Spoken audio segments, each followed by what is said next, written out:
What is up, everybody? What is up? It is Monday night, and this week we have a lineup for you. Deathmatch Down Under has taken over Shooting the Shit Uncensored on the MWA Podcast Network.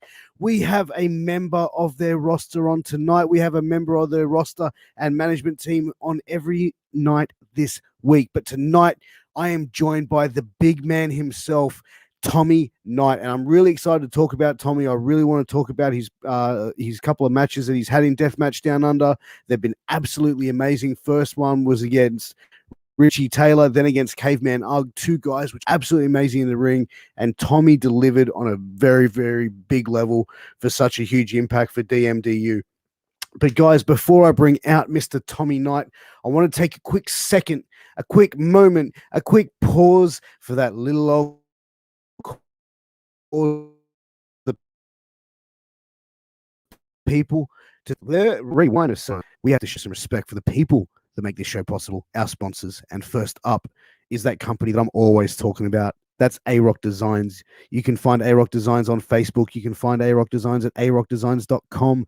They make custom cups, tumblers, hoodies, keychains, t-shirts. They can even monogram your dog if you want. They don't recommend it, but they can do it. They can just slap something straight on him. But they made me this custom CM Punk tumbler, which I've got on every one of my shows. Absolutely love it. I'm a huge Punk mark.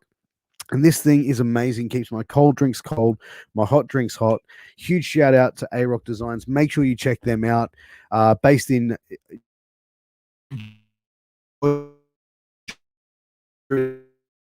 the United States, great price, product and price. Up is Signal Studios. Now, Signal Studios is that recording company based in Sydney, Australia. That's right. So if you're an independent wrestler and you want to get your hands on some new entrance music, some new tunes, then you need to hit up Signal Studios. They can mix, master, and produce any kind of track that you want. They work with amazing bands such as the Cicadas that provide intro music to all of our shows here on the MWA Podcast Network. So definitely check out Signal Studios and check out the Cicadas band.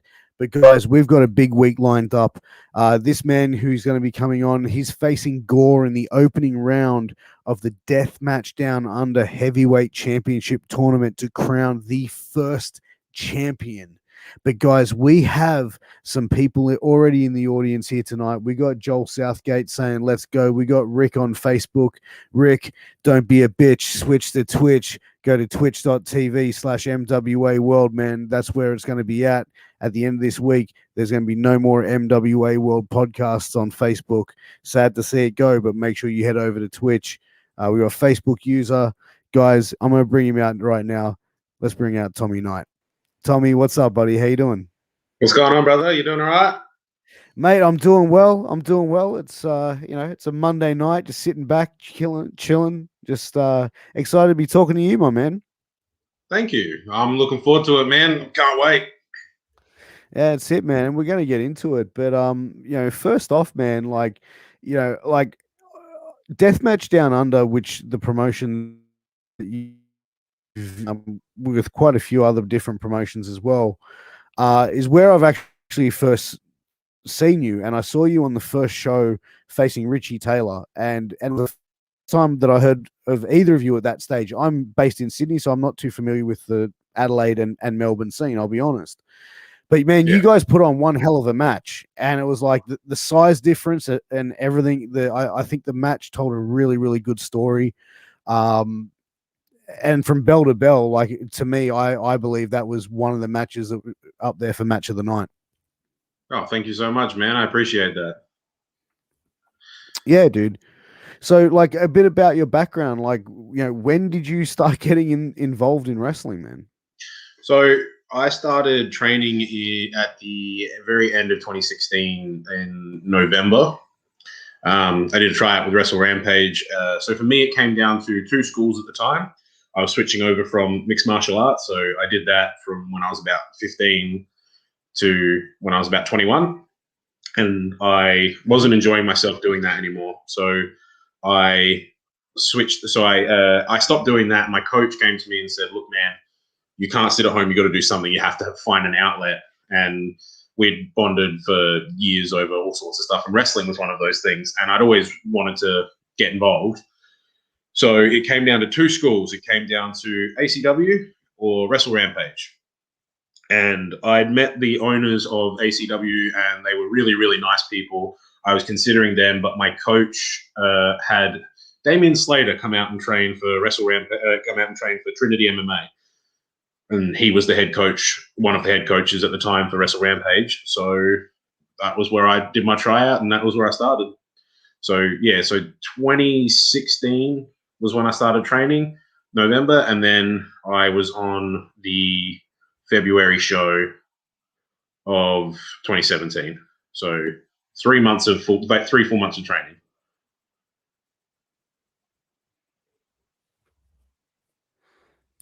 I think we're just cutting out there. Did you say you did 3 or 4 months in training before you started doing shows? Yeah, three months of training. So I was told pretty early on that that's what Jonah did, Bronson Reed now. So he debuted after 3 months. So I was like, well,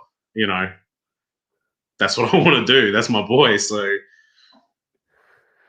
dude, like, did you like when you like going into wrestling, like, because you're quite a large dude, right? So yeah. in the world of wrestling, man, like it's always, I think, from years prior, known as a big man's industry, and I think that the past decade plus, we've definitely seen, obviously, people from all different shapes and sizes come into the world of wrestling and be very successful at it.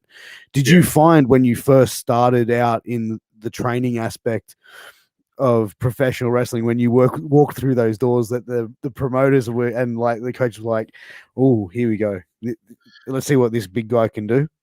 So yeah, a little bit of that, definitely. I think they were excited to have like a homegrown heavyweight that could be theirs, Yeah. And but for me, it was my first day. Like I hadn't done anything. I was so lazy when I quit MMA. It was really bad. And when I started, I was like, I started training for about 2 weeks going into the tryout, and this is before I knew anything about what was really involved.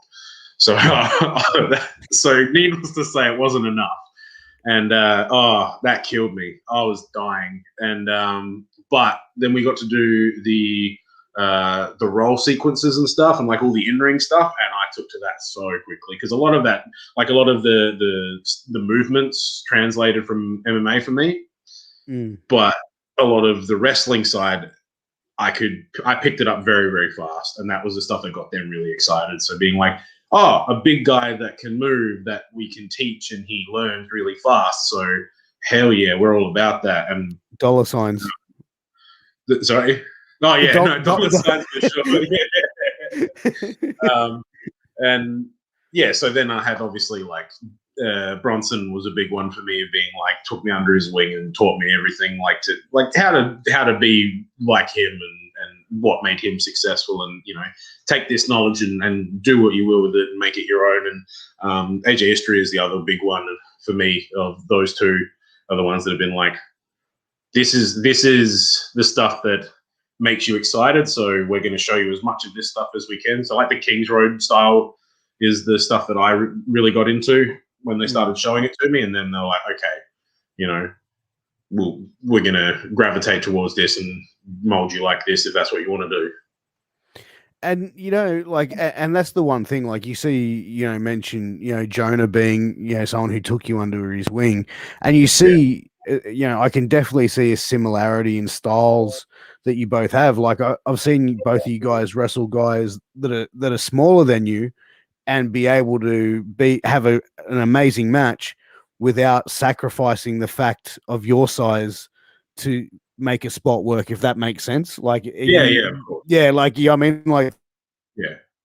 The side always made sense in the story of the ring, and that's where I think Jonah does an amazing job with as well. Yeah, they both went out of their way to really instill in me. Size is there's two things about size that everybody notices. That, like, first thing is, it's the most obvious thing as soon as you step in the ring, regardless of like, if you're in there with someone that's smaller than you, the first thing that the audience will always notice is that dude is way bigger than that dude. So if I start bumping around for someone that's small, that's stupid.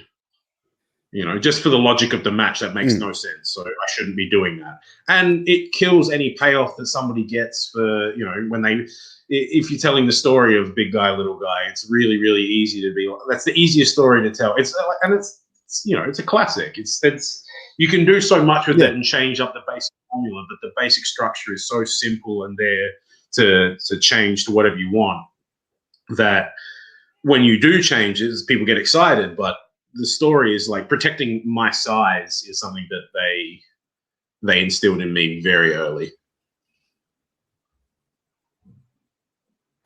Oh, absolutely. And I think it's an important lesson to really have, because, you know, you see in a lot of times, and, you know, especially in you know, the smaller independent style of wrestling, where like you've got a big guy in the ring taking just unnecessary bumps from a guy half his size. And it's just like, as a fan, I sit there and go, I'm not buying it.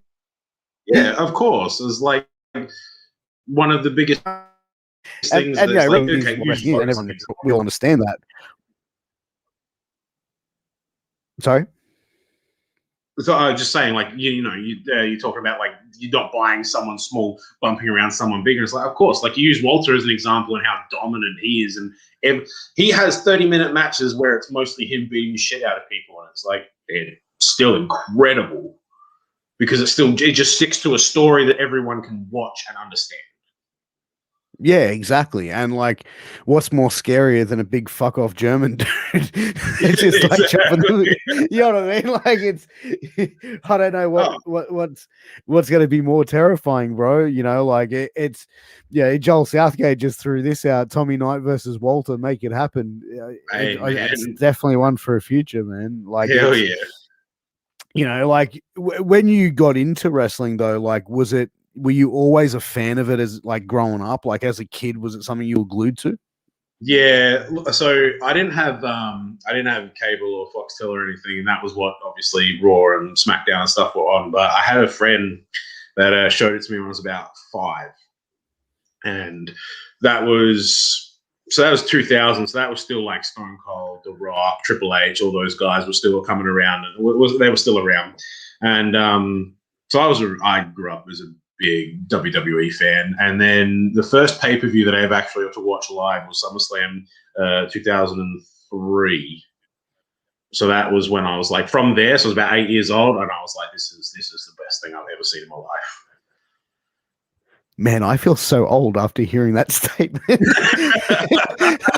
Like, bro, in 2000,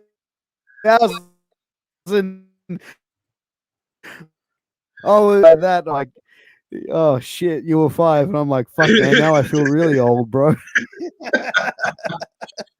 But yeah, again, like that's an amazing time to come in, though, because that is like right at the tail end of the Attitude Era to going into that ruthless aggression era. So, like, for you as a wrestling fan, like, you know, WWE being the only product in town has pretty much been like, from what you've known. Yeah, exactly. And I loved that era. That was the stuff that got me so excited, especially when I was younger and I was like watching, you know, Shawn Michaels and Kurt Angle. Those guys were 2 of my all-time favorites to ever watch in the ring. And Brock's probably my favorite wrestler of all time. And that was when, you know, I love Brock Lesnar. I was such a big fan. And then and then he went to the UFC, and I was like, this dude's the greatest thing in the world. He's the fucking king. He's the ultimate alpha male, isn't he? Though, like, he's just he is. He's such a meathead, but I don't care. I love him. Oh, bro, he's the best. Yeah, he's the king. And I was watching him versus The Rock was one of the matches that really sold me on like pro wrestling can be the best thing. Like, completely unironically, not like, oh, this is hilarious. No, this is like, I was so enthralled with watching everything that they did that I was like, this is genuinely really, really good television. And that's the thing, good wrestling can hook people. Mm-hmm. For sure. I went to a show here in Sydney, and like he didn't hate wrestling, but he wasn't a fan. Like, he wouldn't watch it weekly. He came to a show and like literally was marking the fuck out at this at this show, and like at the end of it, he was like, "This is the best thing I've ever fucking seen." Like, oh my fucking god! Like, I had no idea Australian wrestling was like this. I was expecting we're going to an RSL, and I'm like, chill, bro, chill. Okay, yeah, it's pretty fucking good. That's the other thing is every single person that I've ever brought to a show for like any show, doesn't matter, doesn't even really matter what quality show either. It's like live pro wrestling is different to any other way to experience it. If you've never been to a show, you can't understand it. You can't understand the difference. It's like, and seeing good pro wrestling live is another thing again. And that's what I was going to say. Going to a good show and seeing like good pro, you know what I mean? When like, I say like you can go to any show and it's like, and it's different. It is, even if you go to like a show that's like, oh look, it's not the best. You're getting guys that are either very green or they're just like they're just, you know, they're weekend warriors. They don't train and live and breathe wrestling. But then you go to a good show and it's like, oh my god, this is incredible. This is the stuff that like, oh, I get why people, you know, grow up wanting to do this. At 100%, and that's exactly how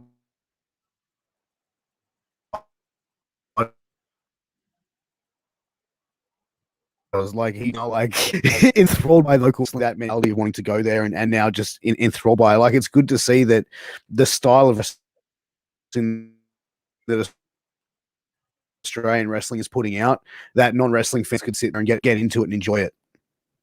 Yeah, for sure. I know for me personally, coming from Rampage, one of the big changing moments for me was like just changing my mentality on what Australian wrestling can be. Was when they had a Destroy All line. Basically, they had a New Japan tour, but it was like a New Japan house show tour. And they came into Adelaide and they used our ring. We were backstage with them. We did a lot of the young boy stuff for them.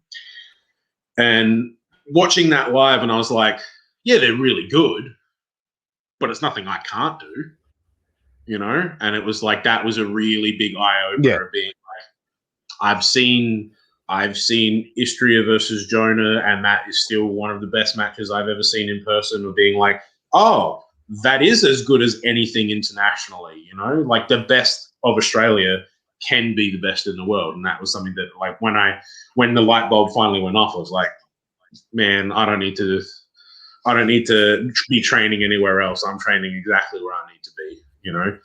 I want to like travel and experience all of that,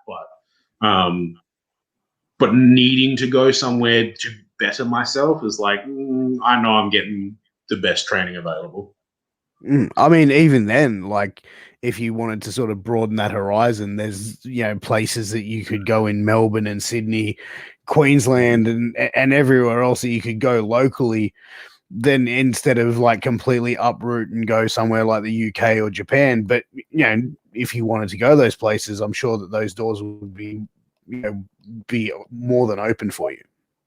Yeah, and that's something that like I definitely don't want to take it for granted of the fact that I'm in a great situation and I can choose to do those things, but at the same time, it's like that's definitely something that I want to do. Is like Japan in particular has always been a goal of mine. I made a promise to myself as soon as I started wrestling, as soon as I started training, that I was never going to travel to Japan until I got to go there for wrestling.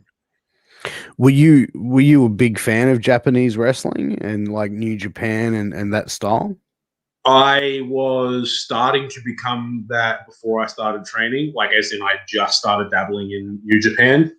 Mm-hmm. And then when I started training, something that Jonah and Istria showed me was a lot of the 90s All Japan and the early Noah stuff, like the 2000s Noah. And that style of wrestling was the stuff that appealed to me, which surprised them considering that I came from an MMA background. They showed me a lot of the UWFI stuff as well. So like if anybody's seen like Big Van Vader, so like Vader, but what he was in the Japan shoot promotions. Yeah. And his stuff there was like another big one for me, going like, oh, this is what wrestling can be. Awesome. As opposed to like, you know, you watch A lot of like gimmicks the and grappling centric stuff. yeah. Like, yeah, I like it. It's good, and I do enjoy it. But the stuff that gets me excited is that big, hard hitting, heavyweight style. That's the stuff that I like. And I try to wrestle like that as much as I can. That's the stuff. The stuff that gets me excited is what I try and bring to the ring. Oh, absolutely. And I think as like, wrestling fans and combat sports fans, we enjoy nothing more than seeing two big fucking units just beat the absolute fuck out of each other. Whether it's whether it's in a shoot UFC, MMA fight, a boxing fight, Muay Thai, or a pro wrestling match, when you see two big mammoth motherfuckers going at it, you automatically just going, man, this is going to be something spectacular to watch. It is, man. It's something about it gets people excited. It's like, look, there's a reason that the baddest man on the planet is the heavyweight champion of whatever fucking sport that it's part of, Yeah.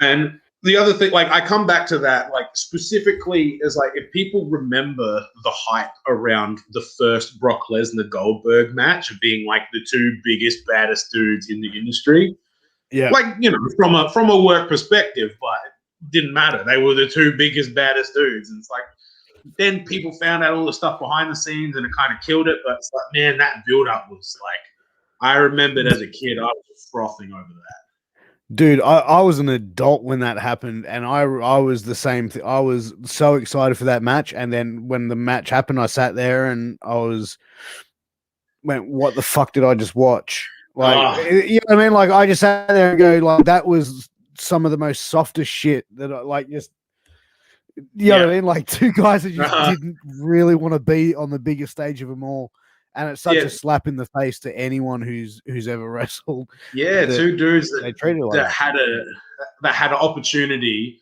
to be on WrestleMania, and neither of them wanted to be there, and that's rough for a lot of people that are like, they dream of being on that stage and being given that kind of build and being like, oh, I'm in one of the feature matches of WrestleMania, and even being a big mark of Brock Lesnar, I'm still like, nah, come on, man, you could have done better. But that's the thing, man, and it's the same. It's the same where like.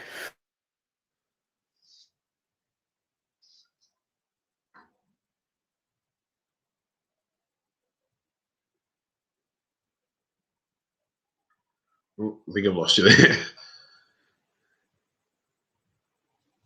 What's going on?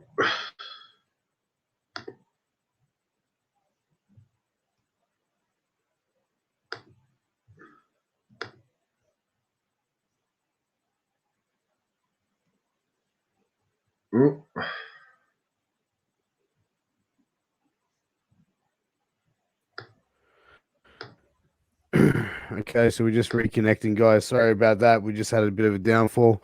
Tommy, can you hear me okay? Yeah, got you. Yeah, so but that's the thing, man. Like, you were saying like two big guys or not even the size doesn't matter, but two guys having an opportunity like that and then just pissing it up like, oh yeah, we're just gonna phone it in. That's fucked. Yeah. Oh, dude, it's something that I'm like, I can't imagine ever being in that kind of position and being like, I'm in front of the biggest audience that wrestling gets, and I don't care. Yeah, but I suppose that's the difference between guys that were just recruited from football and stuff like that, saying, "Hey, you couldn't play football, so how about you try wrestling?" Like, yeah. Oh, that's the other part of that. Of like, I can't imagine someone being as good as Brock is, and he doesn't care about wrestling. Like, he's not. It's not like he grew up a big fan. It's not like this is what he's done his whole life. He's just kind of been really good at it.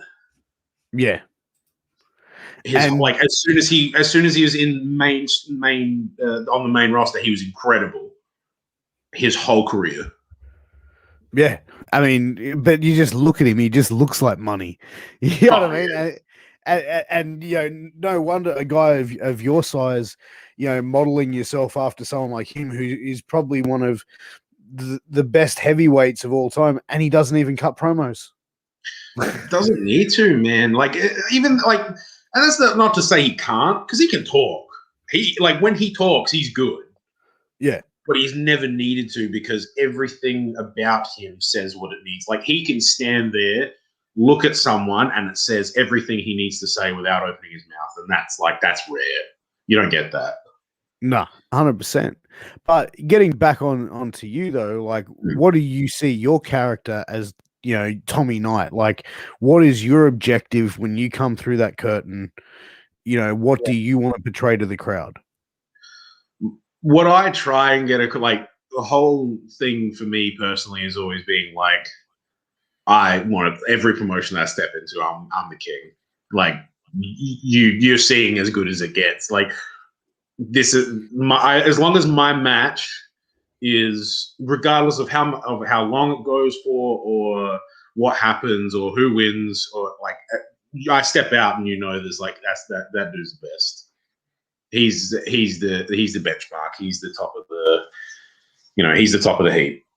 That's what I always try and do. As far as a character goes, it's more like same thing, but a lot more like I deserve a championship everywhere I go, just because I'm here. I'm the best. Give me a belt. I'm owed it. So you're working heel mostly? Not really. People just like me beating people up, so it works both ways because I can be an asshole about it, but I can be a bully and beat up small people, but you take that same principle and be like, give me what I'm owed because I'm going to beat the shit out of everybody that gets in between me and the belt. And it's like people love that. People like to see people that want to fight.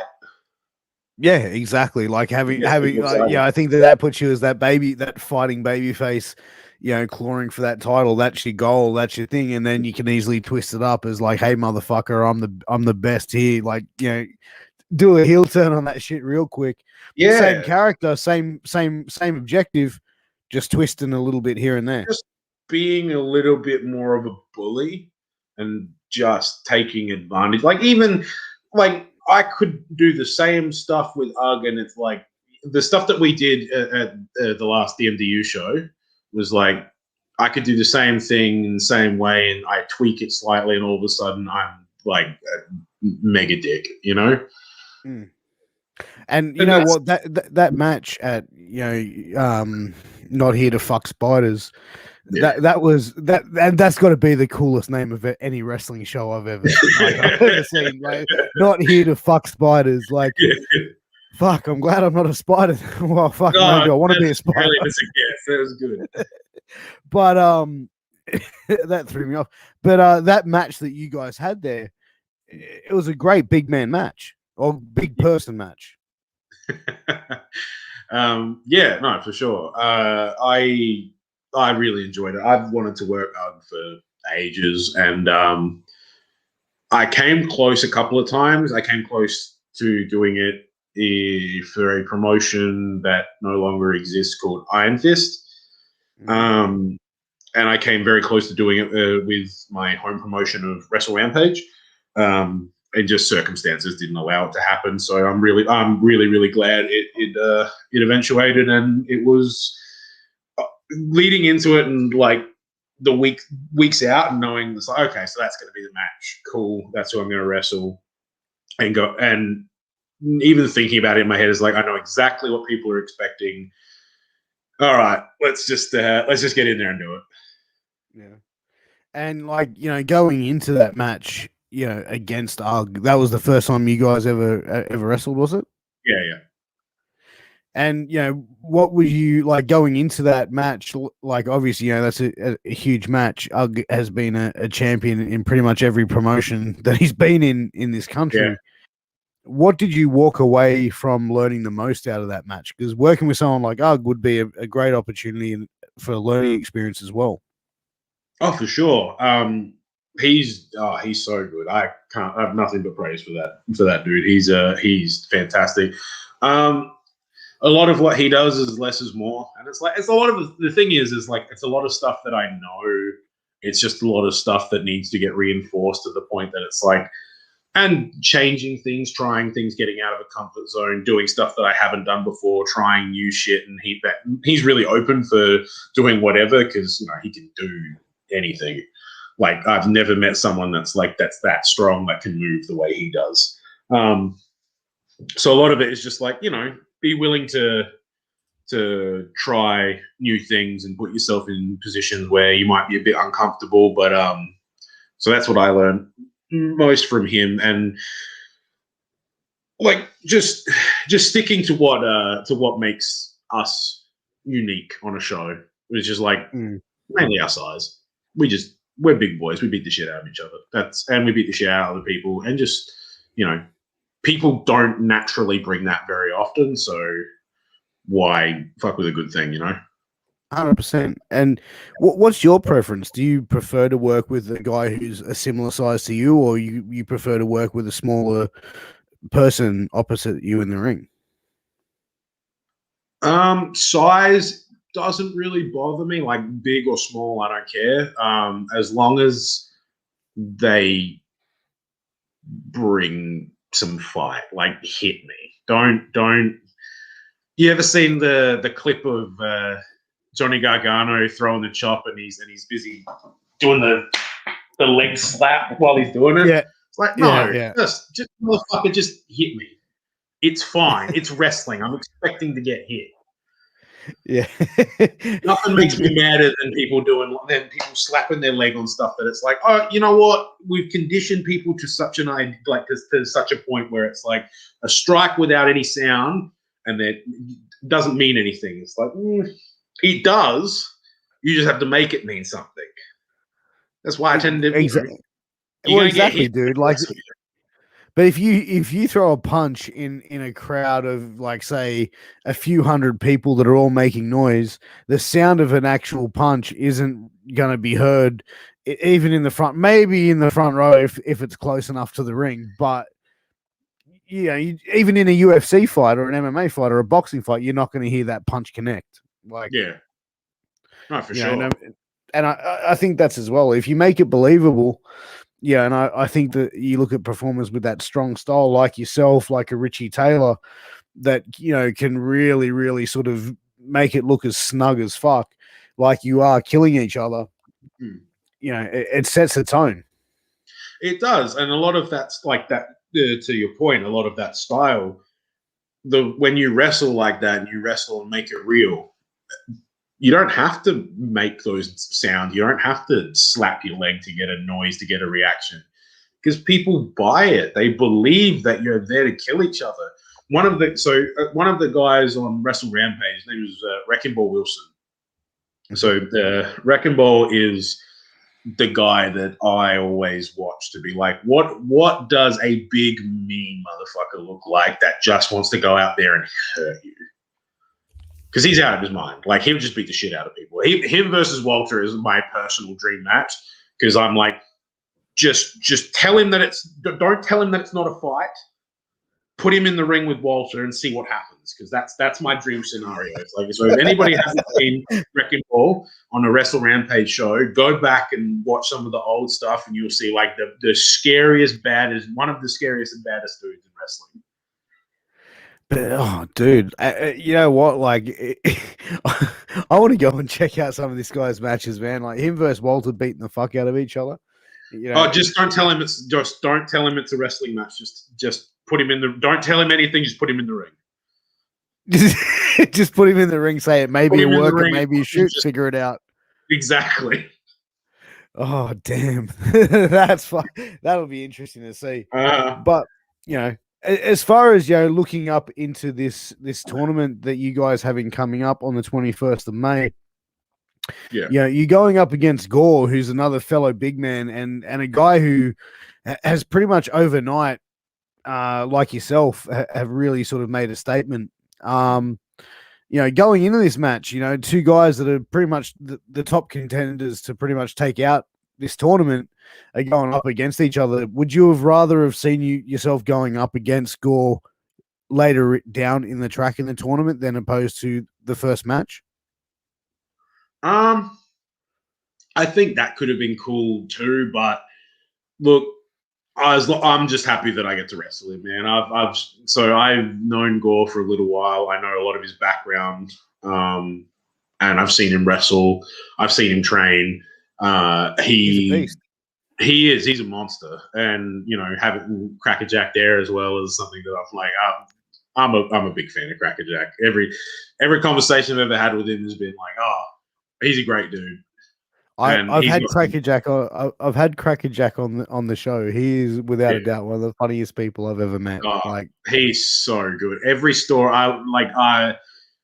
every time I meet him, I'm always like, oh, I want to hear more stories because they're all so good and they're just incredible. So yeah, I'm really happy that he's part of it too. But Gore, I'm just happy that I'm in a match with him because he's someone that I've wanted to wrestle for a little while. I really want to see him and Istria wrestle because I think that would be amazing. Any format, don't care. I just really want to see that too. But me and him, it'll be great. It'll be good. So who else in this tournament would you like to face? So, looking at who actually is in the tournament, who would you like to go up against yourself? Like, do you have someone in the tournament that sort of piqued an interest for you? Oh man, I'm trying to think of the rest of the bracket now. I'm just 1 second. I'll bring it right up. Yeah. I think that there's Tyson Baxter is in there. Here you go. I got it right here. I don't have to guess the name. So yourself, Gore, Chanel Phoenix, Tyson Baxter, Sammy Falcon, Charlie Evans, Royce Chambers, Edward Dusk are in your bracket. I'd like to wrestle Royce. I've seen him do some cool stuff, and I think we could do some pretty cool shit together. So that's someone that's definitely on my list of. So, well, you're going to be gassing yourself out for me, not the other way around, my friend. You'll be jumping around. Exactly. Yeah, you're bumping around for me. Don't expect me to do it for you. Oh, come on, bro. You're not going to do a Hurricane Rana off the top rope? Oh, look, if you are very, very lucky, you say your prayers and eat your vitamins, I'll think about it. Brother. But, like, you talked about being a fan when you were younger, but, like, let's talk about being a fan now. Like, obviously, like, you've got to be a fan of wrestling to be a wrestler. Yeah, I think unless you're Goldberg or Brock Lesnar and you just like, you know what I mean, tripped over the golden nugget. Yeah. But like, what sort of wrestling do you watch now? Like, what is on your playlist when you sit down to watch wrestling at night or at the end of your day? So, I watch wrestling. I like a very specific style of wrestling. I found like a lot of wrestling annoys me. Like, and that's not to say that it's bad. I just know that I don't like it.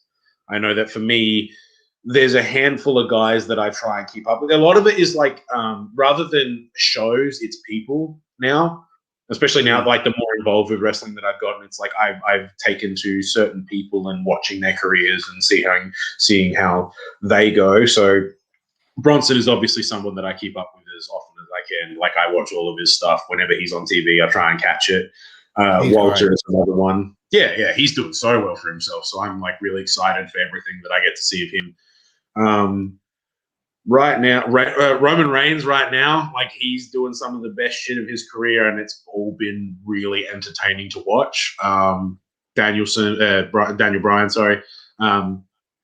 I've watched him for a little while, so I caught the very tail end of his Ring of Honor stuff when I was younger. So when I followed him in, and I missed a lot of the NXT stuff, like when NXT was like the what is it, the mentor, whatever that program, you know what I'm talking about? Yeah. The coach and rookie shit. Yeah. I didn't see all that. I saw him coming in after he left the Nexus. That was when, because I stopped watching WWE just before CM Punk came through, and I started just as the John Cena CM Punk stuff started to happen. So that was when I came back and started watching. You So, missed a pretty good storyline. I reckon they bought the way that they brought Daniel Bryan in with the NXT thing, putting the Miz as his coach. That was yeah. the biggest fucking work to Oh fucking yeah. work. Oh, All for the sure. indie marks were fucking like losing their I shit. was seething about calling him a rookie. It was so infuriating, and it was No, so. not just that, but to put the Miz, who was a fucking reality star, Yeah, to make him his fucking coach. veteran, oh, would have rubbed so That, many people the wrong way.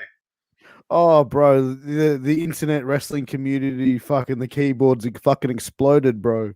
Yeah. Oh, Oh, just it was. I applaud that kind of stuff, man. I But love yeah, it. so I got back in just as he left the Nexus and he did his stuff with Team Cena, and that whole thing kind of went the way it went. So yeah, a lot of it is like following people. Right now, the show that I probably the actual show that I probably watch the most is probably Noah, because I used to watch a lot of New Japan, and then it stopped being like, I don't know how to put it. It was like the people that were at the top were some of my favorite wrestlers in the world, and then they just weren't at the top anymore. So I didn't care about the show anywhere near as much. So it was like Okada was champion, Naito, Goto, Ishii, all these guys. Like then then they brought Shingo in, and I lost my mind for that because I watched a lot of his Dragon Gate stuff, and he was the king there. He was the greatest they've ever had, and he's probably my favorite individual wrestler to watch right now out of everyone. I love Shingo so much, but as far as top to bottom show that I'll just sit and watch whenever Noah puts something up on YouTube, that's when I jump on and I try and watch as much of that as I can because they've just got such a good roster of guys that wrestle a style that I really like. Like you watch like Segura, you watch Nakajima, you watch a lot of their top guys. Go Shiozaki is the best wrestler in the world as far as I'm concerned at the moment. He's the best in the world as far as I'm concerned. You will never convince me otherwise. I could probably think of a couple. I could probably think of a couple. Like I'm just trying to think that who'd be up there right now. Fuck, you know, Moxley. Moxley's having an incredible year, but I know again, like this is very personal preference for me. Is like the way 100%. The way that Go wrestles is like it's like he's not as big as Kobashi used to be, but Kobashi's king always. He's the best. So 100%. for someone to wrestle like, oh, okay, he wrestles like that. He's just a little bit smaller, so he's a little bit more athletic. Sign me up. Shit, yeah. Now, what about obviously working for a match called like a company called Deathmatch Down Under. Death matches are a big point for those guys. Yeah. Where do you fall on the deathmatch fence? Like, are you prepared to go in there and trial it out? Oh, look, I'm not closed off to doing it completely. It's never been something that I can appreciate it. I can appreciate the people that do it. I can appreciate the people that love it. It's never been something that gets me personally super excited. There are exceptions to that, obviously, but as a form, it's not something that I feel the need to do. I very much prefer a straight singles match, full rules, just because that's the stuff that I love. That's the wrestling that I've grown up to enjoy as much as I do. Having said that, right circumstances, right opponent, sure. And right story too. Right story, exactly right. Like right story, right moment, right opponent. Fuck yeah, sign me up. Yeah, and I think that comes down to the putting together of a match of that by having the storyline that builds up to it, because and also being a special attraction of something that you don't usually do and selling it as that. So yeah, exactly. And it's like it's not like I don't think I could do it It's not like I don't think. I'll just leave that there for a second. Let it. Yeah. Look, I can't think of anything off the top of my head right now that'd be like, oh, let's this and this, and like, oh, absolutely, I'll do it. But as I said, right moment, I'd do it. But 100%. And it's like I watched. So, if you don't mind, a quick shout out to my boy Corn Dog. If you're not familiar with him, Wrestle Rampage, his Corn Dog is his name. So go follow him on social media. He's of my generation of the rookies in Wrestle Rampage. So at the moment, it's coming from our dojo. The young guys to follow are myself, Rat Daddy. Most people are familiar with him. Yeah, I know Rat Daddy. Corn Dog, Lily Blaze, and Corey Adams. So that's my generation right now. There's rookies under them that are still up and coming. So we'll see what happens with them. But for my generation, those are the people that are everyone I think should follow. And of our group, of that little core, Corn Dog is our deathmatch guy. Not by choice, just circumstance that happened. He's really good at it. And for a dude that is just this super high energy, because this is a big dude too. He's like 6'5". Oh, Jesus. Yeah, so he's a big dude. Just big dude swinging light bulbs. Light tubes. Big high energy, really likable, really natural babyface. Like he comes out and people just like him because he's just that kind of dude, you know. And he had a match he had his first death match was with Jonah, and that was in, I reckon, his first or second year. That it was like, and it was so good for a first or second year wrestler to do that kind of match that well. Like he's in there with something, but even then it was like, oh man, that was really, really good to watch. So Jonah wrestled in a death. I didn't even know Jonah wrestled in death matches. Jonah's done heaps of death matches over his career. He's really good at them. Like he showed me some of his old stuff. So if you can find it, I don't know how to find it. It was all from him being like, oh, let's watch some of my old stuff. He's done a few of them, and they've all been really good. I mean, like the thing is, if you're a good wrestler, you're good at deathmatch. There's a special kind of person that loves deathmatch wrestling, but absolutely, if you're a good wrestler, you're a good deathmatch wrestler. You can do it.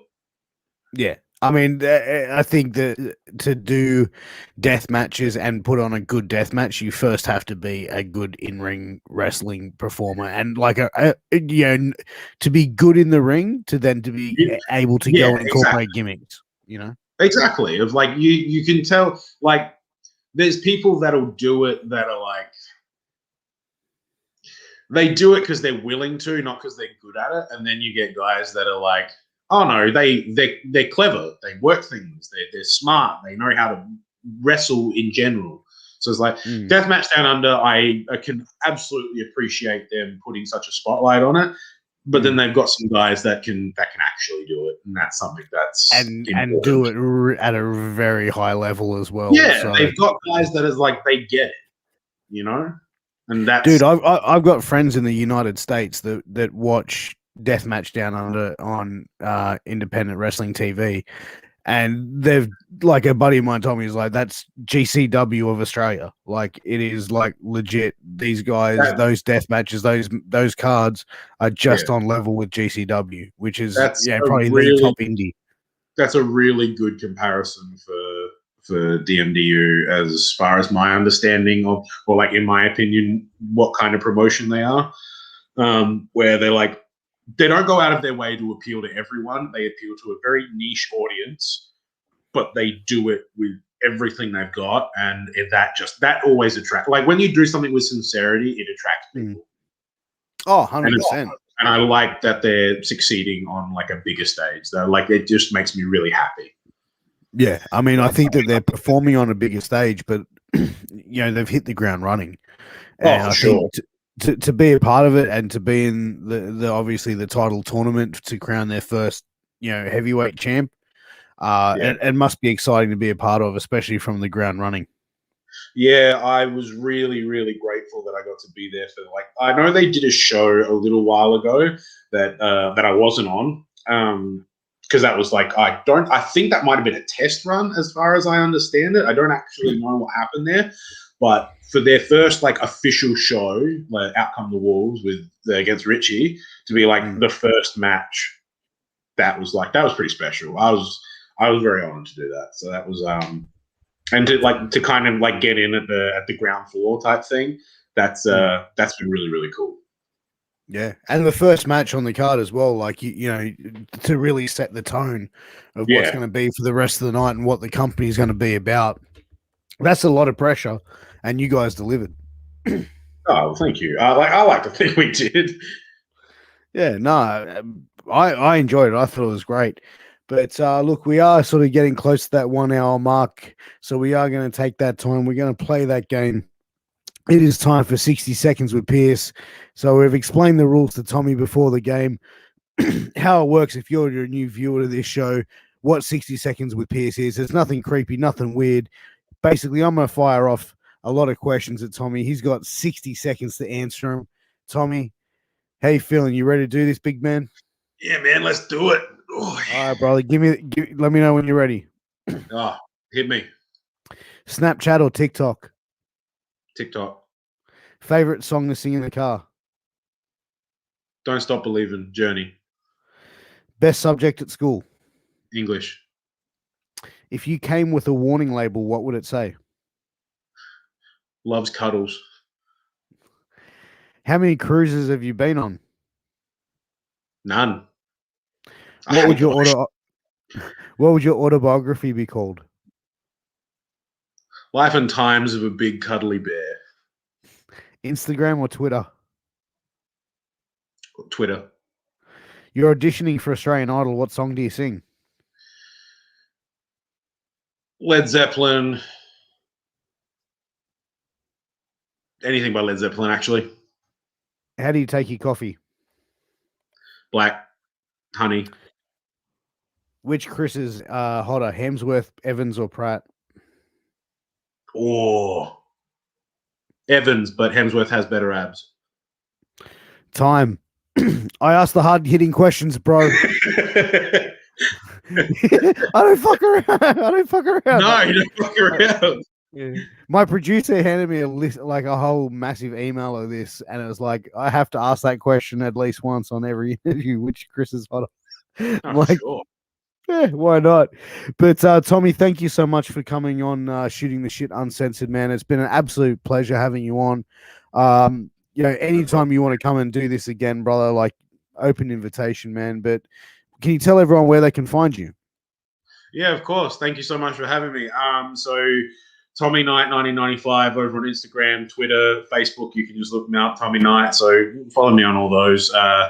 I try and post as often as possible. I'm real bad with social media, but I am on there. I promise. Good stuff, man. And Tommy, look, we do want to wish you well, and especially coming up to the tournament. The juice is worth the squeeze for the tournament for the the heavyweight championship for Deathmatch Down Under. Best of luck into that tournament, Tommy. And like I said, we welcome you back anytime, guys. Thank you so much for tuning in for this episode of Shooting the Shit Uncensored. It has been me, your host, the bald, the beard, the beautiful Piers Austin. Wherever you're watching, wherever you're listening, hit that like button, hit that subscribe button, hit that follow button, and share with your friends as well. But guys, until tomorrow night, I'm Piers. This is Tommy, and we're going to catch you soon. Peace.